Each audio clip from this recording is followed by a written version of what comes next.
You know the spot, that corner in almost every warehouse where profits just seem to die. Yeah, I'm talking about the returns pile. It looks like a chaotic mess, a total cost center, right? But what if I told you it's actually a gold mine of hidden opportunity? In this explainer, we're going to explore exactly how to turn that chaos into cold, hard cash. So, be honest, does this scene hit a little too close to home? That pile of unprocessed stock, it's not just sitting there gathering dust. It is actively, right now, costing you money. But here's the thing. What if we stopped looking at that pile as a loss and started seeing it as a launch pad for recovery? Let's just call it what it is. It's the returns black hole. And seriously, just like a black hole in space, it just sucks in everything. Value, visibility, information. The moment an item gets tossed on that pile, it's like it crosses an event horizon. Poof, it's gone from your system. This isn't just a bit of clutter, folks. It's a sign of a fundamental breakdown in your process, and its true cost is hiding right there in plain sight. Okay, so let's dig into the true cost of all this chaos. Because it's not just about the square footage that pile takes up. No, the real danger is invisible. It's a series of hidden financial traps that ripple through your entire operation, sabotaging everything from your inventory accuracy all the way to customer satisfaction. And it all starts with a simple, kind of brutal fact.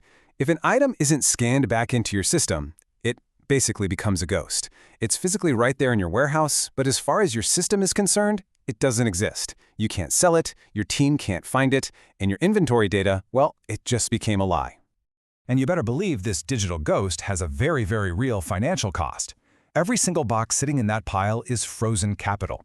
Think about it. That's cash you can't reinvest. It's money you can't use for payroll, that you can't leverage for growth. It is, quite literally, dead money sitting in a box. Oh, but believe me, it gets worse. Because this kind of chaos, it's contagious. Imagine this. A single damaged item gets mixed in with your good stock. An employee who has no idea picks it and ships it to a new customer. Now that customer is unhappy. And what happens next? You've got another return on your hands, probably a negative review online, and a damaged reputation you have to fix. So if you trace all this chaos back to its source, you're going to start seeing a pattern.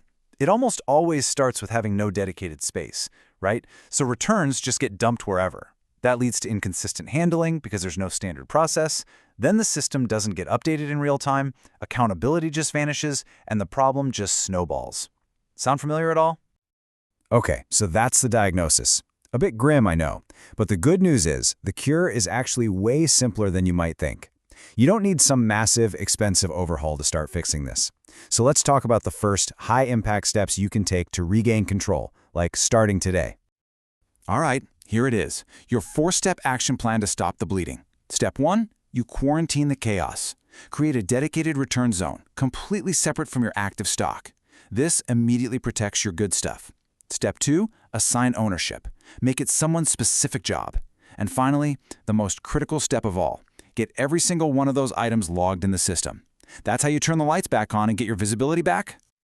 Now, once you've got control, you need a simple, repeatable process to keep it. We're talking about a standard operating procedure, an SOP.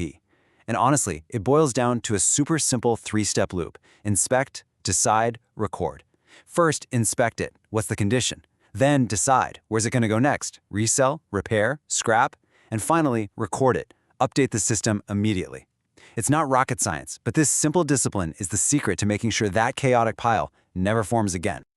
Okay, so now that we've established control, we get to do the fun part. We can elevate our thinking. This isn't just about damage control anymore. Nope, this is where we make the big shift. From seeing returns as just a cost to be minimized, to seeing them for what they really are. An opportunity. A hidden stream of value for your business. And this, right here, is the critical mindset shift. The old way of thinking sees returns as, well, trash, a problem you just want to ignore. The new thinking sees them as a resource, a process that can be managed to get the most value out of it. And I'm telling you, this simple shift in perspective changes absolutely everything. So, what does recovering value actually look like in practice?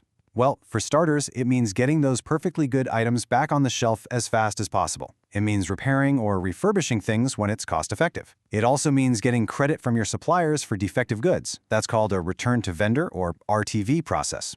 But honestly, the real game changer is that last point, analyzing why things are coming back in the first place. That's how you stop the problem at its source.